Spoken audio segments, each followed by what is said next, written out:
Hello sir. কি? কবে? আজকে এক্ষুনি? ঠিক আছে স্যার, আমি এক্ষুনি যাচ্ছি।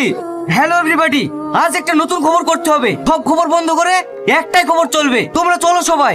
কেন স্যার, এমন কি খবর চালাবেন তাই সব খবর বন্ধ করে রাখতে বলছেন? আজ ৭০ বছর পর মিস্টার আগুন খান, যে ভারতবর্ষের সব থেকে বড় ফুটবল প্লেয়ার, যার কোটি কোটি টাকা থাকা সত্ত্বেও যে এখনো বিয়ে করেনি, সে এখন মৃত্যুর শয্যায়। সে মরার আগে নিজের মুখে একটা কথাই বলতে চায়, কেন সে এখনো বিয়ে করেনি। আপনি সত্যি বলছেন স্যার? উনি আজ বিয়ের কথা বলবেন? হ্যাঁ, এক্ষুনি নাজিপুর সীমা নাসিম থেকে ফোন এসেছিল। তোমরা তাড়াতাড়ি চলো। ঠিক আছে স্যার। আমরা চলে এসেছি সেই শিবা নার্সিং হোমের সামনে। আমাদেরকে এখনো ঢুকতে দেওয়া হয়নি। একটু পর ঢুকতে দিলেই আমরা সব ডিটেলস আপনাদের খুলে জানাবো। কি আগুন স্যার এখনো কেন বিয়ে করেননি? আমরা অনেকক্ষণ আগে এখানে এসেছি, এখনো আগুন স্যারের দেখা পাইনি। এই তো ডাক্তারবাবু চলে এসেছে।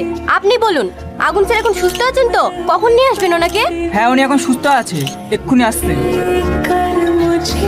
এই তো স্যার চলে এসেছে। স্যার, আপনি কেন বিয়ে করেননি? স্যার, আপনি এত বড় লোক হওয়ার পরে এখন বিয়ে করেননি কেন স্যার? আপনারা চুপ করুন।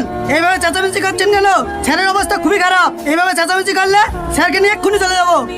দাঁড়াও, ওদেরকে আমি ডেকেছি, ওদেরকে প্রশ্ন করতে দাও। স্যার সব প্রশ্নের উত্তর দেবে। আপনারা হইচই না করে স্যারকে একে একে প্রশ্ন করুন। আমার অন্য কোনো প্রশ্ন নেই, আমার একটাই প্রশ্ন। আপনার এত কোটি কোটি টাকা থাকা সত্ত্বেও আপনি বিয়ে করেননি কেন? কে বলেছে আমি বিয়ে করিনি? আমি বিয়ে করেছি। চুপ করুন আপনারা। স্যার, আপনি কি আমাদের সঙ্গে মশকরা করছেন? সত্যি কি আপনি বিয়ে করেছেন? হ্যাঁ, আমি বিয়ে করেছি অনেক দিন আগে। ওগো, একটু তাড়াতাড়ি বাড়ি এসো, আজ আমাদের বিবাহ বার্ষিক। ঠিক আছে পাগলি, তোমার জন্য একটা সুন্দর গিফট নিয়ে ঠিক টাইমে হাজির হব। তুমি এখন যাও।